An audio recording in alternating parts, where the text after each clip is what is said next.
Well, bless Father. The Lord. I'm very happy to in to talk to you, Father Patrick, about this topic, which I think you're ideally placed to talk to us about. So I'm going to play 4 or 5 clips from a recent conversation between a layman who has a YouTube presence, um, and he's talking to a priest in America, Father Paul Yanakos, and they're talking about clergy, archhierarchs, and presbyters, about the issue of married and unmarried priests and bishops or monastics or parish clergy. So, Father, I know that your academic work is right on this topic. You've explained to me that your master's thesis is about the minor clergy. You can talk to us a little bit more about that, and your PhD thesis is about um, from what I understand, the div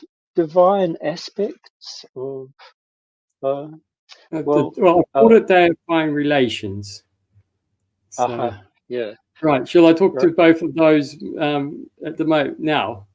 yeah, Yeah. So the minor clergy one was a study of an interest in the canon law of the church, actually, pertaining to the minor clergy and how that affects the worship of the church, the structure of our services, the roles which are played in there, and just the whole aspect of what the minor clergy is. So there's a lot of sort of talk about it being a position of honor, just a lay title to a layman.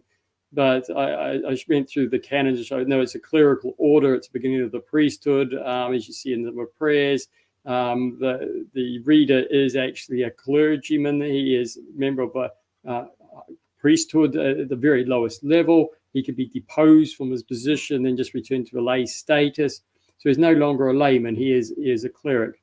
mm, And just the way of their life, their dress, and enduring the services, things like the canons are clear that when it comes to reading the epistle or the scriptures, it has to be a reader who does that. A layman is not permitted to do this. It comes to a lot of the chanting in the church, especially when it comes to the Psalms and a good chunk of the services. It has to be a canonical chanter. It's not allowed to be a lay person. This is why you see in the Greek churches still a lot of the chanters were wearing the gowns, etc. yeah, They're actually clergy. This is why they're supposed to be dressed like this. I mean, quite often now you get laymen join in, but that shouldn't be the case. That is a clerical task. And having said that, it's a male clerical task as well. And things like the Russians distorted things in their practice since the 19th century. So that was about the minor clergy. And then the PhD was what I call deifying relations. It's about the hierarchical orders in the church, primarily bishops, the relationships with bishops and metropolitans and patriarchs, but also it pertains to priests and abbots and monks, and bishops' relation to priests, and husbands' relations to wives, parents to children. It's a whole hierarchical structure. And it's basically saying this structure is there to lead us to deification, to lead us to the union with God. And so it's an asymmetrical structure where one is in the position of Christ. It's classically seen in Paul. The husband is Christ and the wife is the church, therefore man. And this relationship is asymmetrical to show that God comes priority. We must take the will of God, become united to God. His will comes first. We come to him through obedience. And we realize this through tangible relationships, tangible, be actually with somebody you have to do obedience. A monk goes to obedience to the abbot, a wife to her husband. And this obedience is what brings a mindset, the way of thinking, the way of mind, till he comes into obedience to God and to union with God. And we must go through these relationships to really get a tangible reality of this obedience. Or on the other hand, if you have a husband or the abbot, you must show the love of God, the sacrifice of God, the care of God, the respect of God, and all things as well. So this is an important aspect also for the encounter, and things like each human being, the image of God, has having authority, freedom, and authority is quite important to each person, and so those in charge must never control or force obedience. That is always by exhorting. There are times there can be consequences, but it's got to leave a level of freedom, which is why even in the bigger society, the so-called Eastern Roman society, it looked a bit chaotic. Well, there had to be a level of freedom left in there. We were in the West, we've got a mentality of control, the law is control, make everybody good. This is impossible. It doesn't work. You destroy humanity by this. You've got to set a standard. You call to good. You inspire to good. You do have laws. You do have rules. You do have consequences, because you've got to be clear that there are consequences of disobedience, as there are with God. If you disobey God, you will go to hell. It's eternal punishment. So that's why we put them in place. But we respect freedom. We don't try to control people. This is why things like communism and totalitarianism, they always fail, because you're trying to control humanity. It doesn't work. It's the destruction of humanity. So it's all these hierarchical structures. So it's, as I said, it's obedience is very important. But it's freely given. It's freely done. It doesn't mean it gives the right to anyone to abuse you. No, the other person is responsible for that. But even if they did abuse you, you still obey, because this is a mindset we need to become into union with God. We mustn't think of ourselves, grasp my rights, my freedom now. It's always heavenly bound, and we must get the right mindset. Otherwise, we become single, selfish. And one of the things I've come to, and which is going to pertain to tonight's discussion, is that being a single and alone is the worst possible state you can be in. Now, if as by necessity and you haven't any choice, God helps in all things. Isn't it always a hope for salvation? But we must never seek to be single and alone. We either stay at home under obedience to our parents, through under obedience or and I'll use responsibility to the one in charge. It's responsibility. Your responsibility in a relationship of marriage, or you're in a monastery under obedience, or the abbot is responsible for those under you. You're a priest responsible for the people are responsible for the priest, not as a man, but because he presents Christ. And all of us, your obedience is not to the human as a human being, it's through a human being to Christ. And this is very important, that all our obedience to anybody is always in the tradition of the church. It's only according to the commandments of God.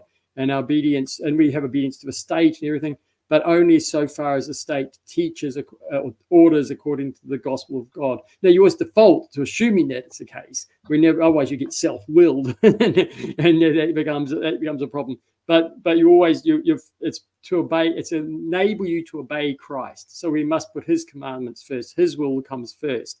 But we obey it through a human being, and we obey the little commands of human beings, like put the top on the toothpaste, please. Do that obedience, because in this we get the right mentality, the right heart. That's why monks prize obedience extremely highly, because that is the way to union with God, become one mind with Him. Obedience is about taking the other's will as your own, becoming one mind. So anyway, that's all that was about. And I found that the structure of the church is set up in place. The whole hierarchy of bishops is to allow union to come together through tangible people, through tangible the tangible presence of Christ in each one. And this is why I call it the place of St. Peter, because Peter is called rock. Why is he called rock? Because Christ is present in Peter. He stands in the place of Christ. So, as a matter of fact, every person, like the husband or even the presbyter in his parish, the bishop, they're all in the place of Peter as one singled out as a point of unity, where Christ is present in there. So when you kiss the hand of the priest, you're kissing the hand of Christ. When you're honoring the bishop, you're honoring Christ. That's why we dress him up and we give him great honor when he walks in, because it's Christ himself appearing towards us. This is why we have to be very careful and respectful of the priest in his parish, or the bishop in the diocese, and they even call them metropolitans, of even more grandiose titles. But this is actually an honor of Christ, and the higher up the rank, the more publicly, widely manifest you see Christ through this person. Also, much more judgment on them if they fail to live according to tradition, to live as Christ, to teach as Christ. The condemnation is much greater on them. But it's all about Christ being present in the church, being physically, in a sense, there, so that we can come into union with Him. And that, for me, is just a structure of a church, and through which we are bound to Christ, not only through the personal relationships, but through the mysteries, through the Eucharist, through baptism initially, with the chrismation, and then through partaking of the communion of the body and blood of Christ from the priesthood. And this brings us into our perfect union of Christ. Anyway, there we go. That was my short summary.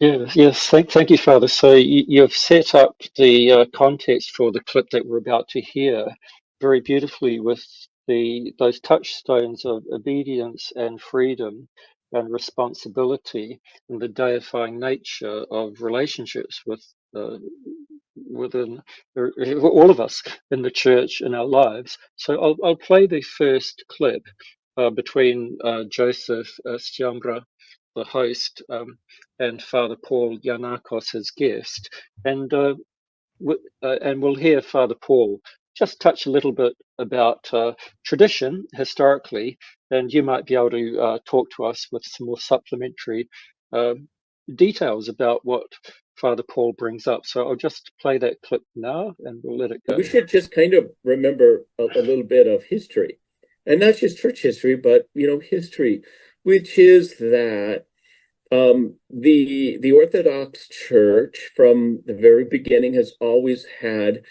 married apostles, and from them married clergy.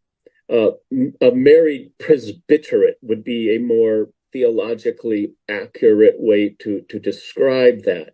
We know from the epistles of St. Paul that bishops were married in the early church, the apostolic church of the first century, but that was when that was before, those two offices of either bishop or presbyter had become kind of distinct in the way that they are now.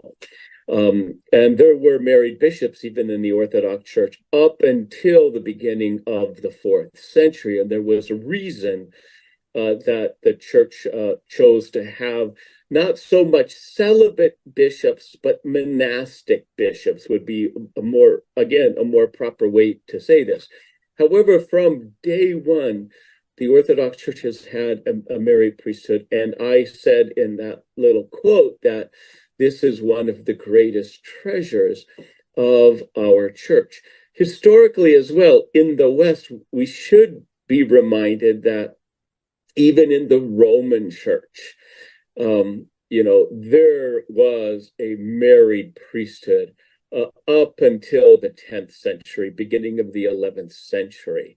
And even especially in Britain, among the Anglo-Saxon, in what they call the Anglo-Saxon church, that was standard to have a married priesthood. And it was only when the Normans came in, of course, with the Battle of Hastings in the 11th century, that the Normans, the strict Roman Catholics began to kind of forcefully eliminate a married priesthood, even in England, but in England and Ireland and in Britain, the married priesthood probably survived at least another century than it did on the continent. Yeah. So, and there are reasons for that, and I'm not sure that we want to devote some time to that, at least in this session. Well, Father, that was a bit of historicity regarding married priests and bishops. Is there anything you'd like to add to what Father Paul was bringing up in that little historical roundup? Yes, I didn't quite remember to get myself a canon that actually spoke about in the 7th century about bishops becoming without wife, I think is the best way to say it. That it was certainly in the Council of Trullo. And one of the things that they said was that the church, that basically the people, the laity almost wanted this. That it was acceptable, but the people the role of the bishop became such that, or the recognition that being able to dedicate his whole time and life to the office, and the standard of holiness, the standard of symbol of what he was. Christ was himself was unmarried. Sort of said that it's best for him to be unmarried, be free of wife. There was also, I think maybe not in this clip pointed out, but there were issues of finances and etc., which were causing some things. You see some canons, and they were saying, well, you must keep the bishop's property separate from the church property, and it must be kept distinct, etc., and then there must be careful dealings of these separating these things. So I think that the bishops were married possibly up until, or even maybe even the 7th century, in which case they became strictly had to separate from their wives. Now, at this stage, it wasn't a rule be a monastic bishop. You could be a married presbyter who is chosen for bishop, but you had to separate from your wife with her consent. So you couldn't force her apart. There's this thing about the freedom and stuff. There's no force in this. She's chosen to be that, so that you can't break the marriage without the mutual consent. And then she would go to a convent to be a nun, and he would continue on as bishop. And they had to sort of be kept apart just to stop anyone thinking that that's sort of keeping their relation going. So that became the standard from the 7th century. Now, just earlier in the video, he talked about the priests and the bishops. From Ignatius, we can see that the distinction between bishop and presbyter was from the beginning of the church. This is quite important that we distinguish the two. The bishop wasn't just sort of a presbyter. Well, it's hard to talk about the language, but you have the presbyters and you have the bishop, and the two orders are actually synonymous as priests. They are the same as priests. There's the same priesthood, the same grace, the same governance, all the rest. What the bishop was one singled out from the presbyters, like Peter was singled out from the apostles, so that he could unify them. And then the presbyters were under obedience, not under obedience to him so much, but had to act in everything they did with his consent. So he had an oversight over all the people in the church because he was a center of union. So everyone who's baptized had to be approved by him. So because everyone comes into church, he had to know who they were because he was a center of union. And he was the one that brought them in. So the presbyters only acted in their baptisms or services with his consent. Now, they weren't under obedience to him in the sense they didn't, if he ordered them to sweep the floor, no, that wasn't appropriate. They're co-rulers with him. They sit on the throne with him. And so he wasn't over them as a lord to boss them around, but they acted with his consent, so that there's unity. There's one altar, one offering, one priesthood. So that's the role of a bishop. So that was from very early. As right from the start, that was necessary among the presbyters. But the name presbyter and bishop was interchangeable because apart from his center of unity, which is manifest through his ordinations, through his consecrating altars and concentrating the myrrh. So in the early days, the bishop would consecrate the myrrh for every diocese. Nowadays, it's done by the patriarchs. But in the old days, it's probably the bishop's job to do that. So those three things, which are points of unity, points of singularity, he takes in his role. But otherwise, as a priest, he is exactly the same as the presbyters. And you see this even in the 14th century when he serves the liturgy. He takes off anything that's his episcopal regalia. So up to at least 14th century, he basically wore a Polonian just the same way as a priest. He dressed the same, but he is on the phorion over his shoulders. He doesn't even wear a mitre in these days. And so when he is serving the start of liturgy, he dresses as a bishop.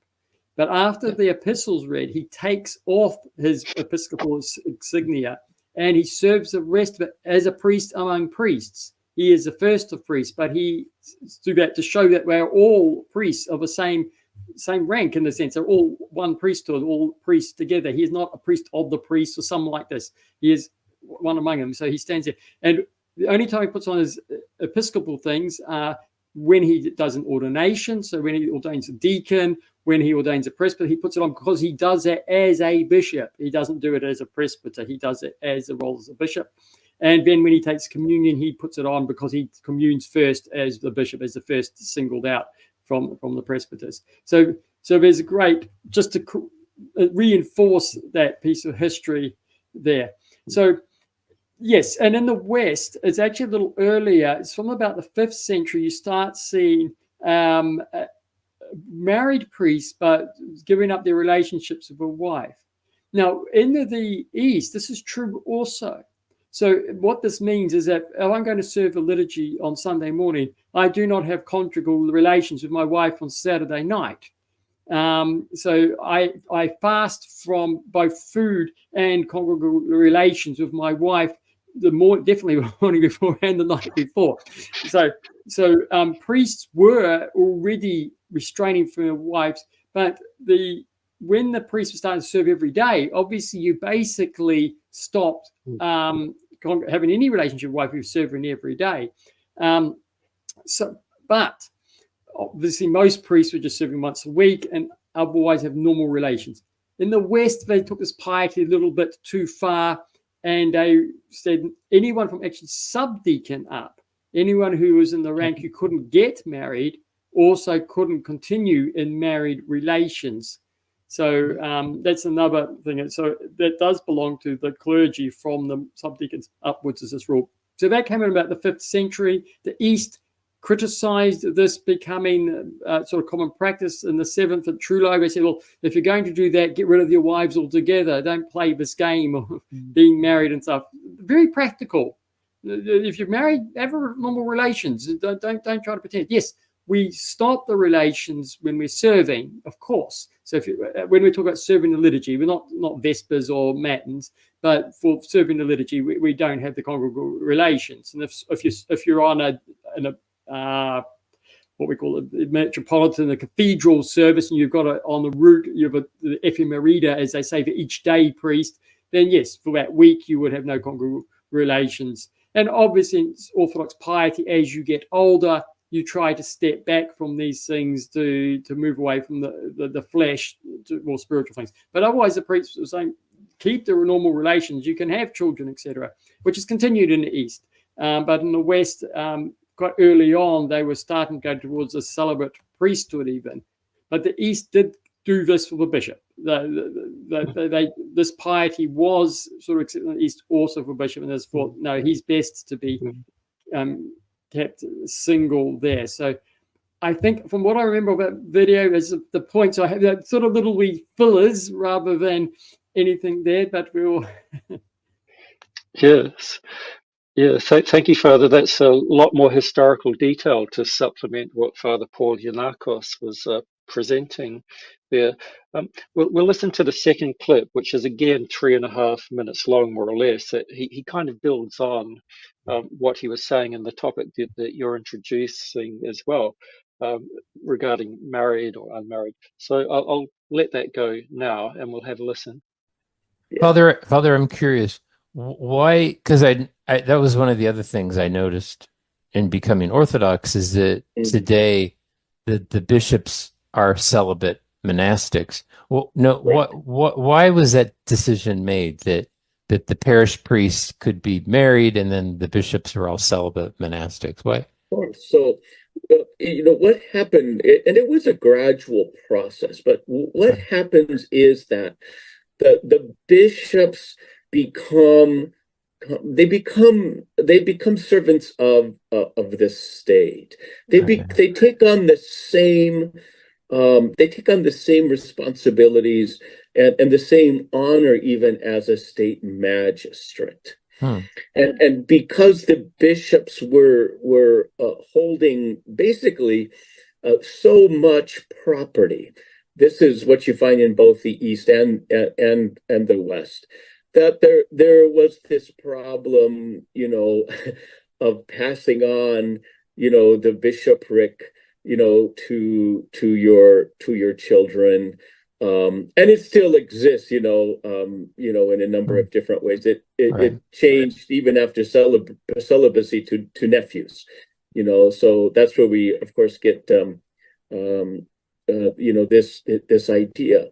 But and then also with the rise of monasticism as being a force, in the life of the church naturally felt that your best leadership in this very important place of in the life of the church is going to be fulfilled by monastic bishops. And I still believe that that's true, and there's some practical reasons for that as well, in terms of the bishops having to do their kind of traveling. The kind of traveling that they do is actually apostolic, of course, and it's very difficult for a bishop to be there with his family in his home, in the way that a father could and should be, in this kind of way. So there's some real practical differences there as well. Yeah. But the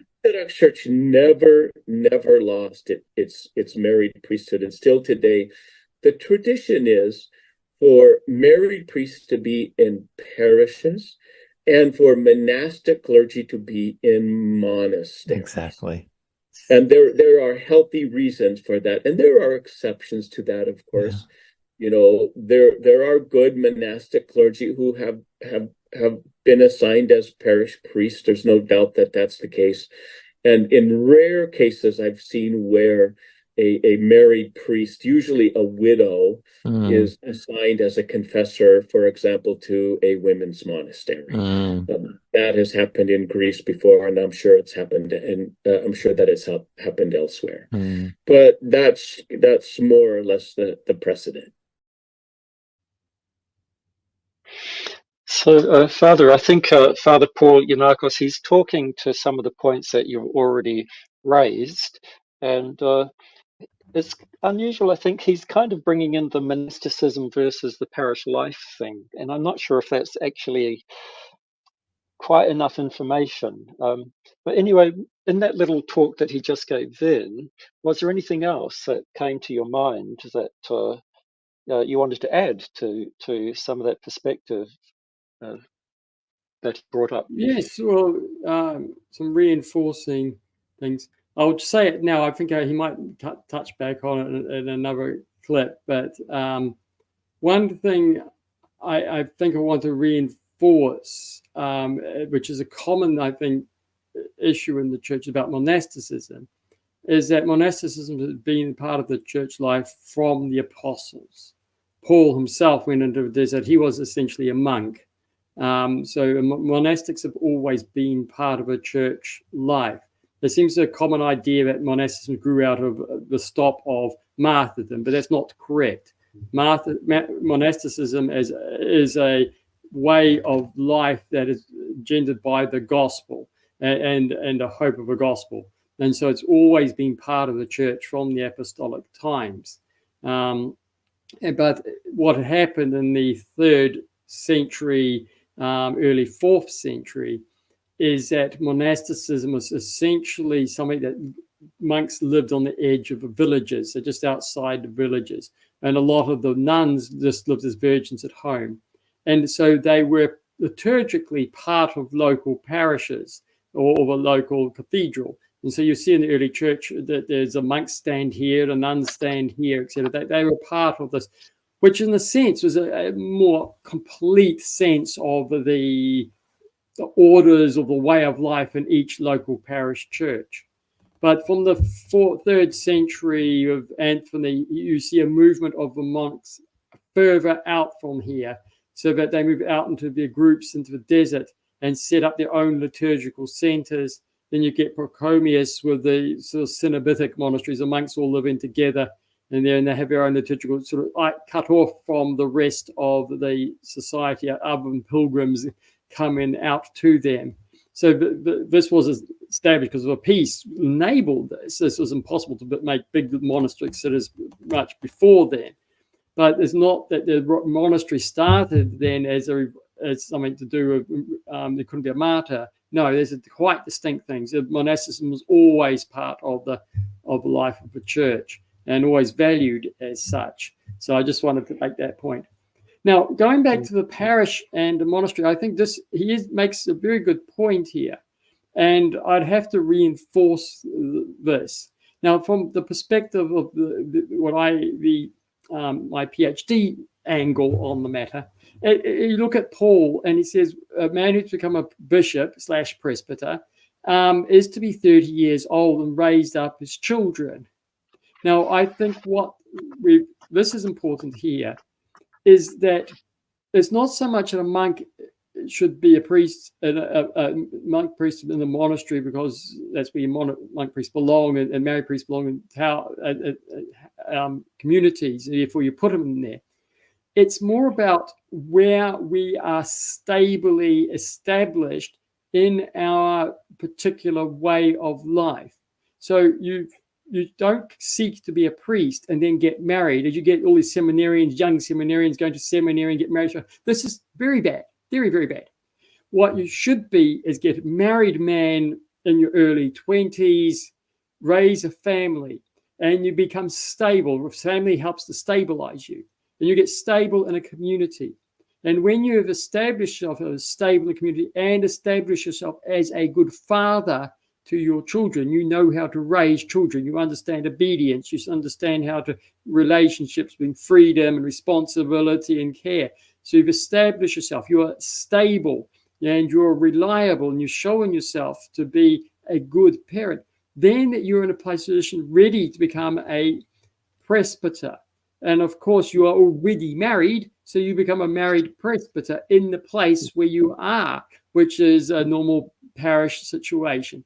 So this is a proper way of presbyters. They should not be going off to seminary young and then coming out and finding a wife quickly and then be moved from place to place.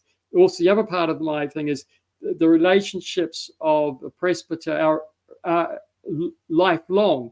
So marriage is permanent. Why? Because our relationship with Christ is eternal. Whereas Christ is one, we don't have temporary relations with God and come in and out. No, it's one relation which is eternal.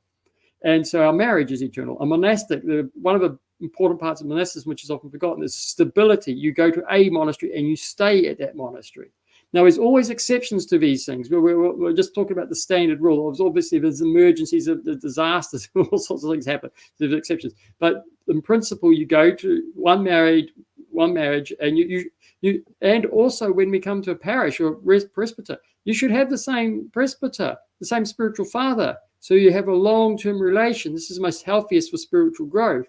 It's the healthiest for obedience. If you're jumping from one to another, you end up just doing your own will, because each priest will say something slightly different, and you just become the determiner of what you do. This is not healthy. And then the presbyter should be in his community for life. So he's basically part of the community, becomes a presbyter for the community. So this is rooted in stability.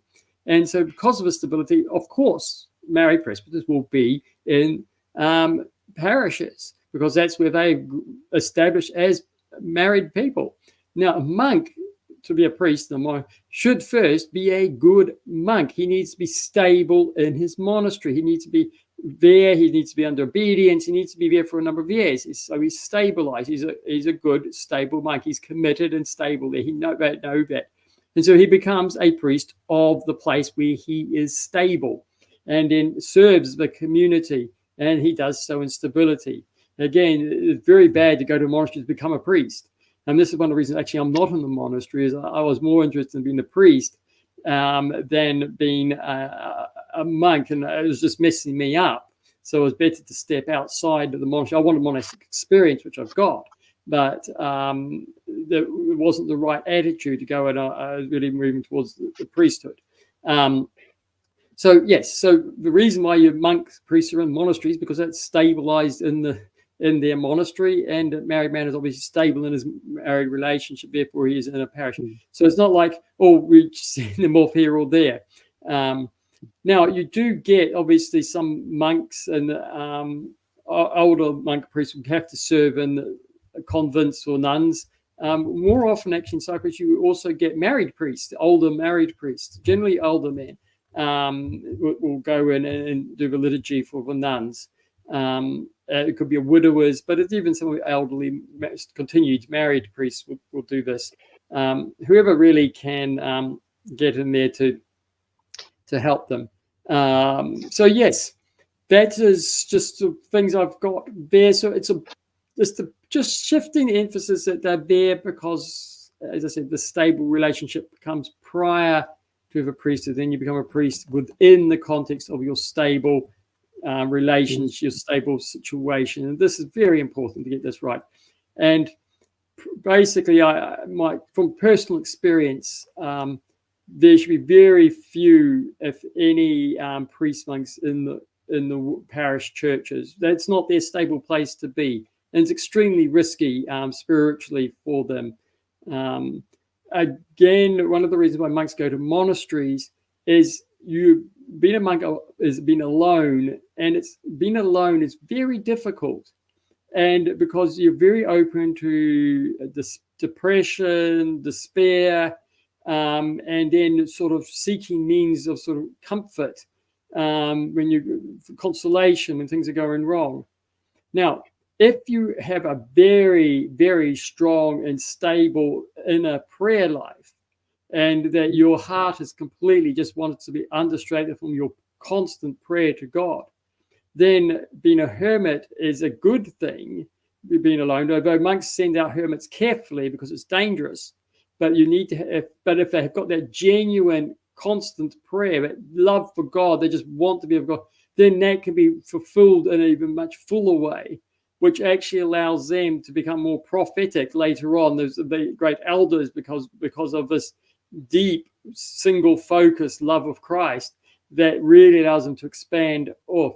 But it's few that really develop this constant prayer, this total devotion to Christ. And when they move out of monastery, not to get away from monks, they have established in the bond of love. They know how to love. They know how to be. They know how to forgive. They know how to be patient. They know how to be kind. They're not running away from people because they can't cope with people. They're running to God so they can come to God without any distraction, which is one of the reasons partly why the bishop is just put aside from distractions of his family, so he can be completely devoted to God, as Dionysius says, is sort of in the pinnacle of perfection of our theosis sort of thing. So the people can see it and see the transcendence of him towards the angelic perfected life. And he becomes a symbol of that. Whereas if he's distracted with family matters and stuff, that's not so good. He hasn't got the time to focus. Not that that is wrong. This is an early church. They were allowed. But we moved by some sense, we matured. The church became mature. What it means is in society, the ways of the life of church, the understanding is passed from generation to generation, becomes instinctive about the way of Christian life, because you grow up with it in your communities. The communities like that, it's the whole atmosphere of all the people around you is living this. And once you've got the stability of that righteousness, the way of thinking, then these things you can say, right, well, let's move this on to perfection. But in some other cases, it may not be so good. Again, you could argue that there might be a case of bishops in the Western modern world, they return to married bishops. It may be sensible, but I caveat that because a canon has been passed now, and we shouldn't be sort of changing that. But it's not an absolute no, but I would be reluctant to go that way. But we do need to support the bishops. And this is why I say in the monastery, the monk is supported by the fellow monks. And as a priest, you get a lot of temptation, a lot of trials, a lot of tribulations, a lot of responsibility. You do need support. You do need people to help you out. If you've got, so there's a certain level of sounding boards. You've got your maybe an abbot to talk to, or the spiritual elders outside the monastery to confess to, etc., and to help you with making decisions, etc. Just a consolation. There's other monks around you doing the same thing, going through the same. This is great support. And a married man will have his wife for support, for consolation stuff. This is important to keep him going, to relieve the stress, to take some of the burden off him and day-to-day living and house care and all these things. But just to be give him a hug, sort of thing, give him a spiritual consolations when he's got stress of But this is important, just to maintain at a human level the ability to carry on. Very few people have got that deep inner strength of themselves. And if there is a monastic priest out in the world, then he should be in a much lighter parish situation where he can spend much more time praying at home and just having an occasional service, a smaller parish. They shouldn't be loading on all people going to sound like some sort of guru and going, oh, no, don't put that burden on the poor. So it's not good to have these monk priests going out in the thing, because it's just not healthy for them. Very few can do. And you'll see that a lot of them become a bit cold, a little bit hard, or fall into all sorts of trials and tribulations. So I really, and sometimes some bishops get keen to have their monks and spread them out. This is not helpful either. It's good for a bishop to have a sort of monastic community, but they should be just doing it in like the cathedral services and daily services where there's 3 or 4 of them together helping each other out, not sort of scattered to run around the parishes and stuff. Especially if you travel out occasionally to, like there was a convent to travel out, I see in Cyprus, and then come back and they just there for an hour, do the service, short talk, and come home. That's all right. But it's when you're sort of posted out at the other end of the country. I've seen that in New Zealand happen. It was a very bad idea.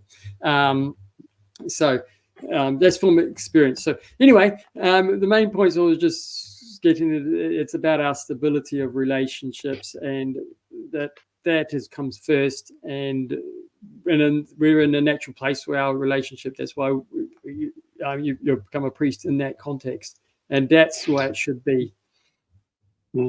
Well, thank you, Father, for those beautiful and articulate descriptions of what stability is, because often that's just a word and we don't know what stability is. What does that mean? But you've described it so beautifully for married clergy, for monastics who are in a eremitical kind of situation.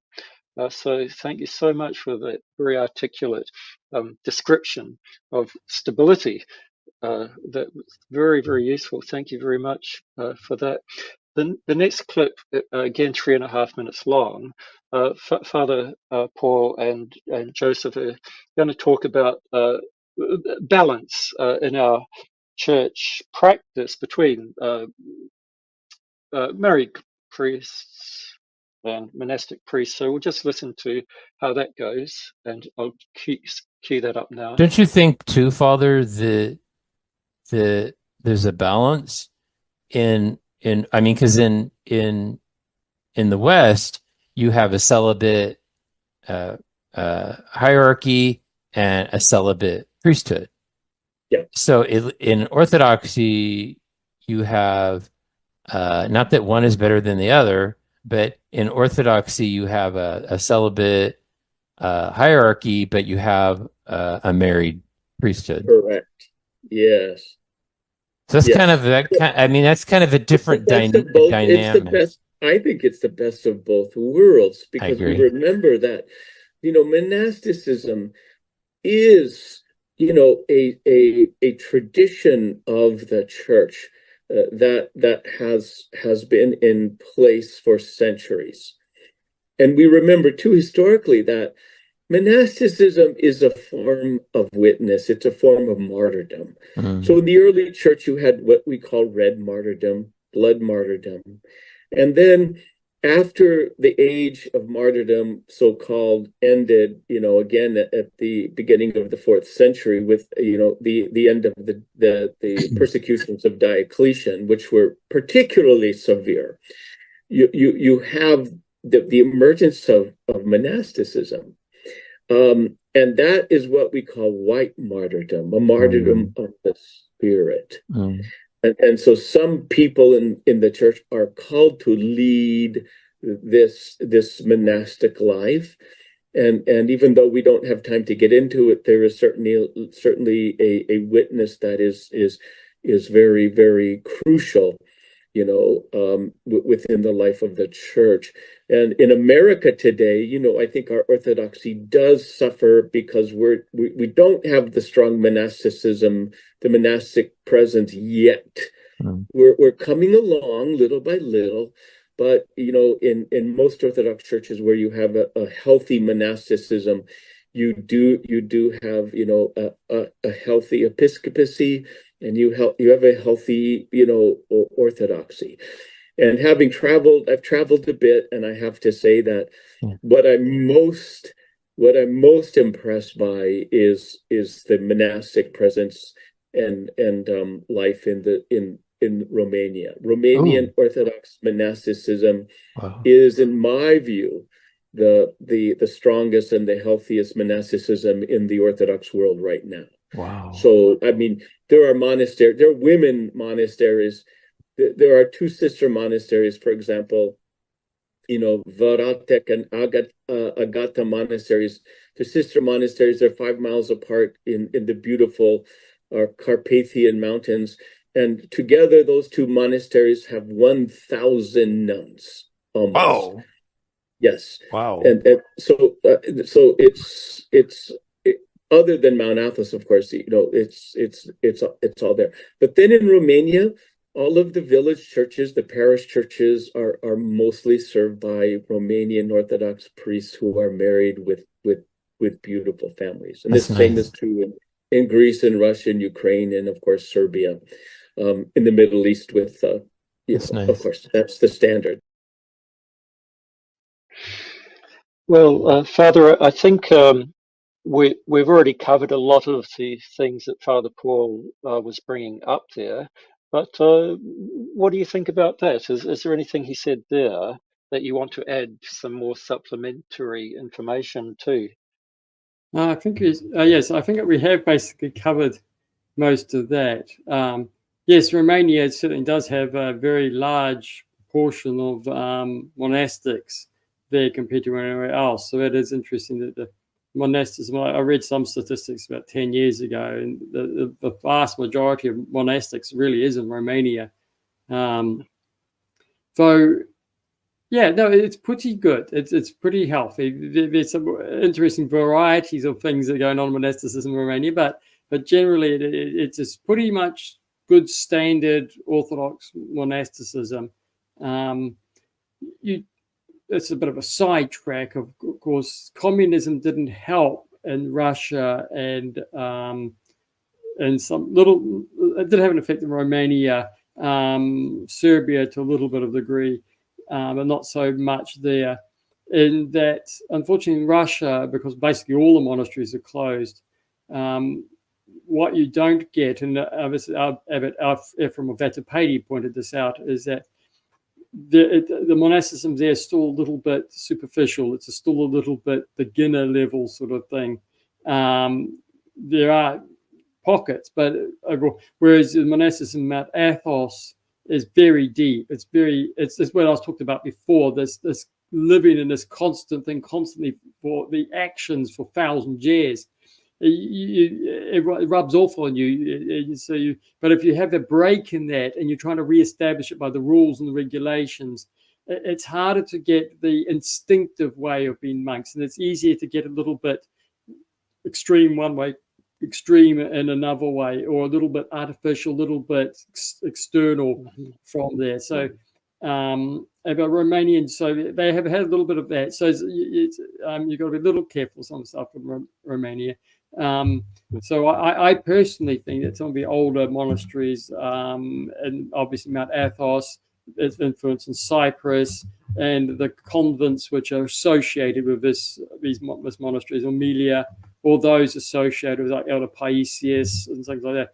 These are probably the most sound and secure representatives of monasticism, which have had the longest sort of continuous growth.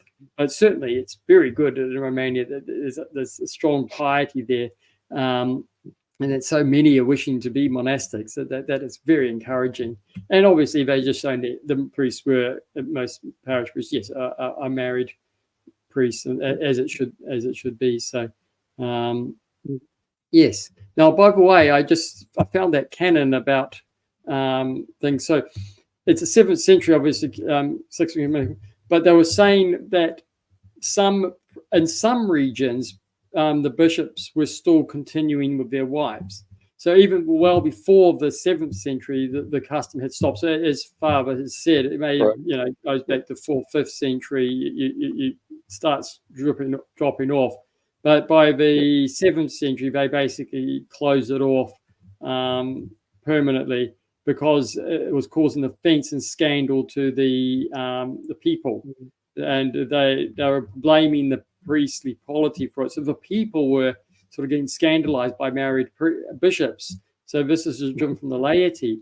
And so the bishop said, well, we don't want to give offense to anybody. So this was protecting the piety of the laity, actually, is one of the reasons behind this. That the laity wanted the bishops to be not married and stuff. So it's not any opposition to St. Paul or anything about the married priesthood, etc. It's a depth of devotion of things, and there was some scandals and stuff. So to remove any offense or scandals, this is one of the reasons why they had to separate from their wives while they were serving as bishops. And then after that, of course, because you're celibate, well, actually it makes more sense to have a bishop who's monastic, from a monastic background, rather than one living apart from his wife, because it's a little harder. You lose your wife, you're thrown into this after being used to a certain type of lifestyle, whereas the monks come in. But it's not that the bishop is monastic, as the priesthood which is married. That's a mistake to be going through that, which some people do. And I mean, yes, it's good that the bishop has associated monasticism, but it's not that. The bishop is not with a wife, not continuing in a married relationship, which is the important part here, because that was causing scandal. It's them being single and devoted to their job from whichever background.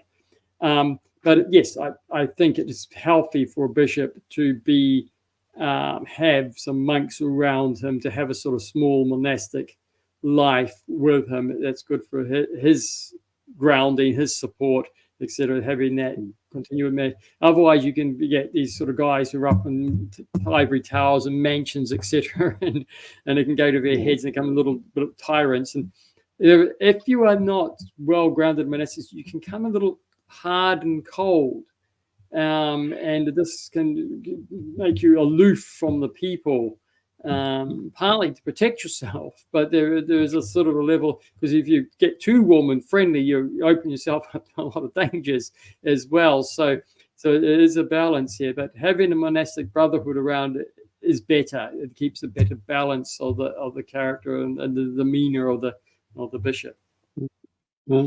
Yeah, thank you for bringing up that historical datum. That, well, the push towards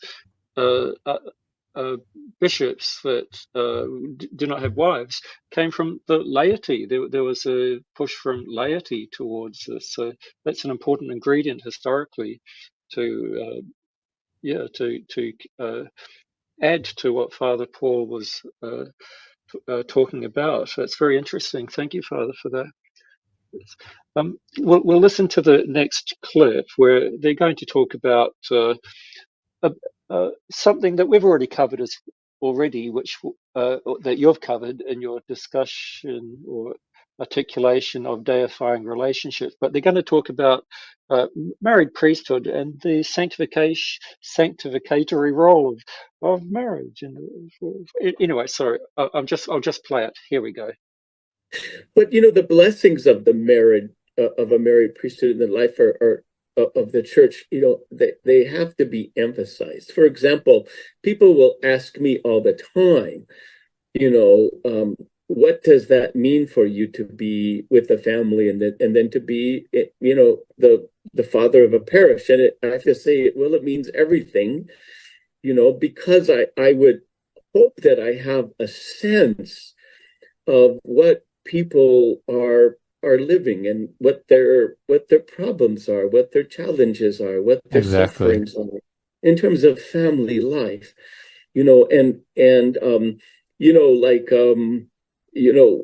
parents will talk about raising teenagers, and okay, I've raised 4 children, they're all adults now, and I had a wonderful time with my children when they were all teenagers. For the most part, we had our bumps in the road, but and they'll come and say, what do I do with my 14-year-old girl? Exactly. She's become this kind of, sassy, kind of creature, and I smile and I say, you too, I know exactly, you just have to be patient. You have to love them and kind of work with it. But when people in a parish know that their priest kind of has lived that existentially, there is a sense of the incarnation, the mystery of the incarnation that will really help to kind of sanctify all of that, which is the goal, that we sanctify the totality of our lives. Please forgive me. In the introduction, I forgot to mention that apart from being a married priest with having raised 4 children, Father Paul Yanakos is also a counselor, a licensed practicing counselor, and has been so for many decades. So Father, I'll hand it over to you. What do you think about what Father Paul was talking about? Definitely, it helps to have gone through the issues yourself when you're counseling, to have gone through trials. This is why often most of us go through horrible trials through our life. That gives us a sense of experience, a sense of compassion, and if we have dealt with another important part of why the presbyter is 30 years old and why he has to raise the children properly, it shows that you've dealt with them in a sensible, coherent, and useful manner. There's no point pointing someone who just because he's had children but dealt with it badly that doesn't qualify you for being a presbyter. You've got to actually have dealt with it well. So it's not just going through the struggles; it's actually dealing with them properly is important too. Again, that's why we shouldn't put young men as presbyters before 30. We need to be getting married younger, that they've had the time with children. There's no point getting married at like 28, 29 and then suddenly become presbyter when you've still got little crying babies around. How do we know that the person's any good? We should wait till they're 40. We need to be moving back to younger. Of course, this is a whole societal problem, and I can just say that, but the reality is very difficult. But we really need to be taking this as a canon about this. We need to be taking this age limit very seriously for a lot of this. So that they had that experience and they've had it and done the right thing and learned the right thing. Now, they could have messed up initially when they found the right solution. It doesn't matter how they got there, but they have learned the right way of doing it and managed it well. So, or are managing it well at the time of ordination, sort of thing. So, that is useful. Having said that, there is a way of, if you read the Desert Fathers, they speak to everybody because in a deeper sense, we all suffer the same passions. We've all got the same troubles and tribulations. We're all the same bodies. And monks have, most of our relationships are similar. So most married relationships are actually the relationship of monk and abbot, or monks to monks, like siblings, etc. And so a lot of the thing you experience in any case. And monastics will actually understand these things at a much more deeper spiritual level, at the nuances of the way you think, the nuance, the movement of your heart, the nuance of your mind. They would have a deeper thing. So quite often, they will often be able to help, actually, even in a married circumstances and stuff, because I can see the initial thing about the relationship. Well, it's obviously some sort of pride, or you're trying to control somebody, or you're trying to do this or that. So we may not have experienced sort of sexual relations, but most of the time as a presbyter, you're not actually trying to sort out someone's private married life. You set the boundaries of what the church allows, and you deal with the egos bouncing off each other. So forgiveness, patience, tolerance. The other person owns your body. You can reinforce these things because you yourself have struggled through some of these issues in any case. So a monastic priest can be quite helpful, but it is better in the parish that you've got a priest who is closer to the people. And this is why my one about the minor clergy, one of the things about the church's services, we've got in the West, you've got a priest and the people. And it's sort of devolved. You just got the priest up and the people there. And you forget the clergy. Why are the clergy important? Well, the clergy are important because there needs to be a sort of a ladder, a staircase towards transcendence. Now, what you'll notice in the West Roman Catholic churches, they start bringing the altar out from the high altar in the Anglicans and bring it towards the people. Why? Because the priest is too far away. However, what happens then is you lose transcendence and the priest becomes too close. He's standing amongst you, it's too chummy. And so you lose the transcendence, you lose the aura, you lose the movement to above, to heaven. This is why the church has a certain length to it. You've got the bishop's throne, the throne of God at the end. The bishop sort of stands at that pinnacle as a point of transcendence. But to help people, you can't just go to a transcendence. This is why we have these tangible relationships. You need to come in steps towards it. And the minor clergy are among the people. They sit on the anvon, and you're there, and they're dressed because they are still Christ. They're speaking the words of God.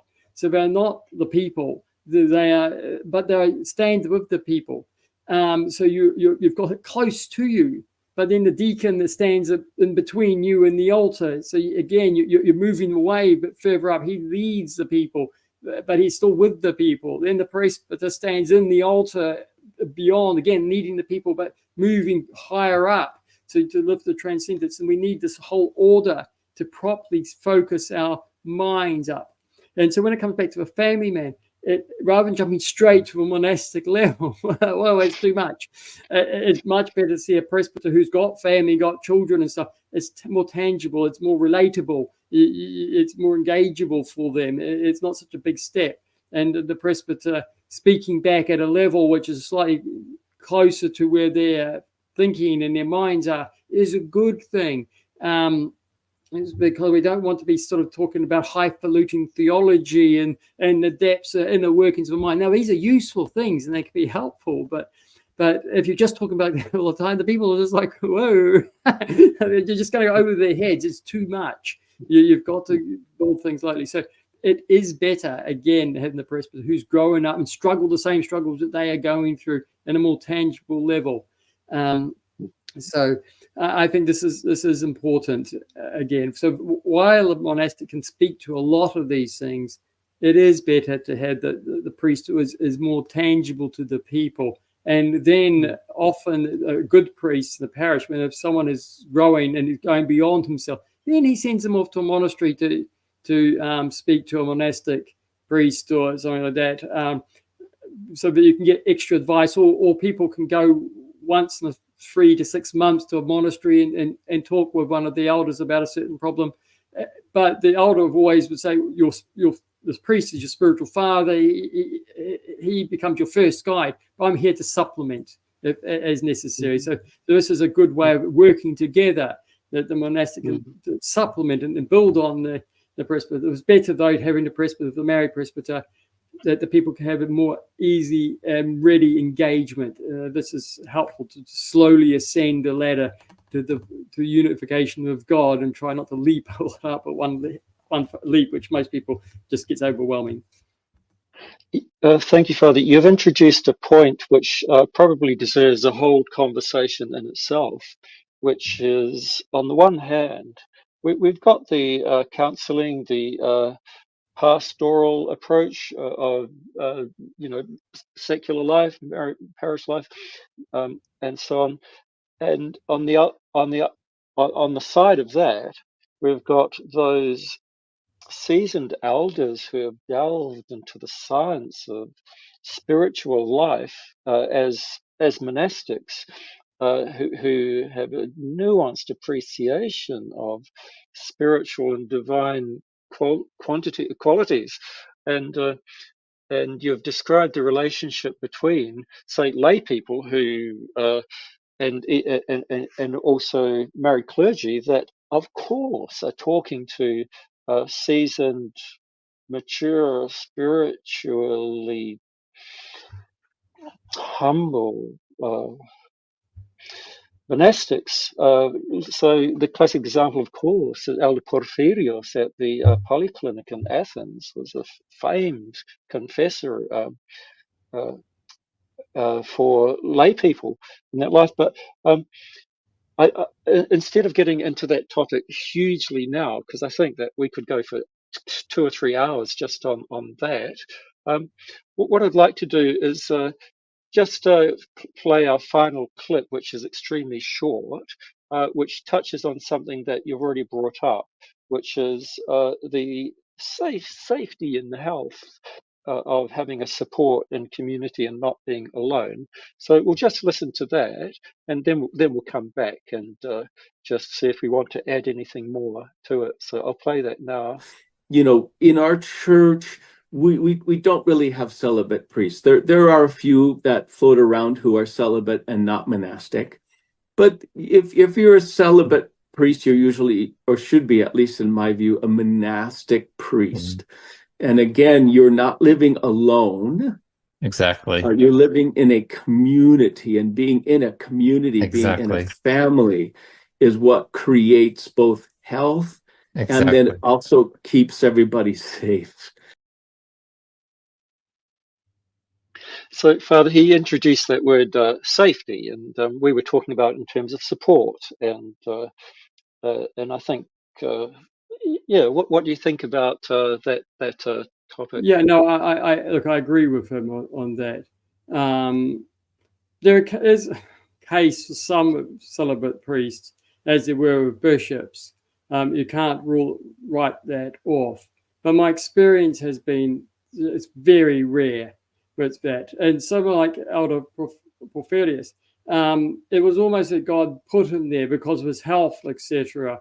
He couldn't be on Mount Athos. So sometimes God drops some of these people into there. But again, it's someone who's got just that complete devotion to God. He's got that inner God. He doesn't matter whether he's in Mount Athos, doesn't matter where he's there. And the love of God is so strong and so established, so habitual, that he's not easily open to any distractions. But for younger ones, so I got some good advice too, seeking to be unmarried, to wait till you're 40. So again, you just put you beyond the flourish of the youthful vigor of manhood, to be more stable in your singleness. But yeah, no. So, overall, I think I agree with him, and it's not good to be alone, as I said before, and he's quite right. And I think this is one of the big problems with the Roman Catholic clergy, is that you cannot be celibate as a thing of being a priest. You've got to be celibate. You've got to be unmarried because you want it as an end in itself. You've got to seek this. You've got to desire this for yourself, and you really need to desire in the community of monks and support, etc. Loneliness is a great trial, and if you don't have if God isn't your comfort, etc., you're in for a real trouble. And then, especially if you're a parish priest and you're starting to deal with women and stuff coming on, you're struggling with comfort, consolation, etc. You're just opening yourself. There's very rare men that are sort of more eunuchs. I mean, when I say eunuchs, not necessarily physically so, but in mind, they just don't care. There's a few, yeah, very, very rare, but the vast majority is not. And this is quite dangerous to leave them unsupported in this way, and it's better for them. And you see a lot of times Roman Catholics, they will actually live more in community, etc., and it is much healthier there. Of course, in these cases, you don't want homosexuality. Homosexuality is an absolute curse, and it's a destruction of the priesthood. And in the monasteries, if someone it's better to get rid of them, because it'll destroy things. Because the last thing you want in a priestly, with priest to priest, or is any sexual going on, especially if you're starved from the woman's sexuality. Even men who are straight will start to succumb to this sort of pressure. So that's something he's got, and you see it happen to Roman Catholicism quite often. There's seminaries, it's full of it, and it spreads horribly. And so again, one of the reasons why men should be first married and stably in married relationships, etc., before becoming priests, to avoid that, because that sort of relationship, you don't want that between monks and monks or priests and priests. That's just got to stay right out of the way. It's just destructive. And so, but yeah, for otherwise you've got to be careful of women, and that's that can be very great danger to a lot of priests. when they're isolated on their own. So yeah, I follow him. I agree. You basically, as I said, I think the priority is either choose to become, you either choose to be married or a monk. If you want to be married, you get married in your house and you stay in your parish. And if you happen to be suitable for a priesthood later, great. And if you want to be a monk, go to a monastery and become a monk in a monastery. And if you need to, some people can go to really large monasteries, some to smaller ones, some maybe go, okay, you'll find your place. They'll help you do that. Or the abbot will say, you're not cut out for a monk. Okay, go get married. Now, having said all that, in the modern times, it's very difficult to get married. It's not like you have any arranged marriages or anything anymore. And a lot of people are single and older. That they shouldn't give up hope, and not necessarily that they all should be forbidden from the priesthood. But I would be more concerned that they're gently or not reluctantly done. So they need to be tested for a while to see if they're stable. And usually psychologically, socially and stuff, if you've been alone too long, there is something not quite right in your relation. You need to be forged in the relationships of marriage or monasticism where you're formed and broken down all the rough bits and stuff. When you're alone and single too long, you become very self-willed, you become idiosyncratic, you become a little eccentric. This doesn't actually always help. And so these some of the things you need to take care of. But there's always hope. And my usual, if someone is stuck as single, then they should have slightly stricter obedience to their priest or spiritual, so to sort of compensate for the lack of husband or wife sort of thing. Stricter obedience to their boss, etc. More precise on these things, to try to break the self-will, or even better, stay at home, and as in the old days, because under parents are terrible rulers. A number of people struggle under parents, but it's a great place to learn obedience, especially when you're about 40 and you're still with your parents, and having this obedience, it really humbles you. Brilliant. and in caring for your parents, as a tradition, a lot of younger women, one of the daughters would stay on and do that. That is actually very healthy. It's a real trial for them, but it's a healthy situation to be in, because you're under that pressure of obedience, etc., which is much better. But being alone and single in your own flat, and we should be trying to avoid our young people doing that. It's much better for parents to keep the children with them at home, even if they're up to about 30 until they're married, really. Much safer. If they're going off to in their own, you're just opening up a can of worms, and you can see it, the wide range of fornication and stuff like that. Or worse, as they fall into trapped online perversions and stuff like that. And they need to be socially active with people. It's too easy to get warped off of things. I was just reading the Life of St. Joseph, the Hesychast, and they're just going through trials. He talks about the procreative side of us. I quite like that. Yeah, it's very strong. And it needs to be tamed well. And to do that, you really need to be in the environment of a monasticism, or have it properly engaged in monastic and married life. And this is why even married priests should continue with that, because you don't want to suddenly stop them from that sort of relations. It's dangerous, sort of thing. Very few can just stop, not a problem. So all of that, I agree with him on Yeah.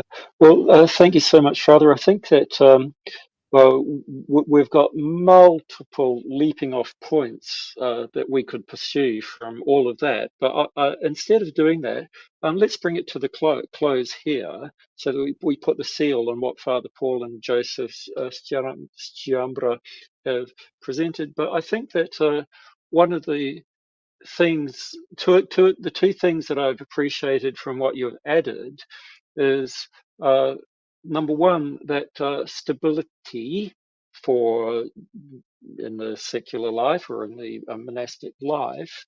You've described that so well, and thank you so much for that. And the other thing that you've introduced as well, which I think is equally fundamental, is the the sanctification or the deification of relationships, either in marriage or in monastic life or everything in between. So these, yeah, two fundamental things that you brought up. Thank you so much. Well, Yeah. of the Lord, good things come from Him. Yes, in the marriage, even a marriage priest, it's actually not different from monastic relations, where the husband, wife, or children to parents one. It's all about the same structure of asymmetry of obedience, etc., and love and care and response and freedom and responsibility, and giving each person their proper place of thing. This is a healthy way.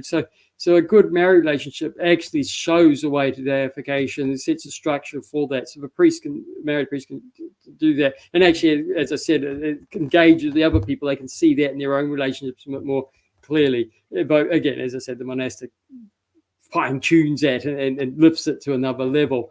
So it's good to have a monastic. We don't want to collapse, because I think the monastic actually, just as a sort of little thing on the end, we are called to unity with God into eternity.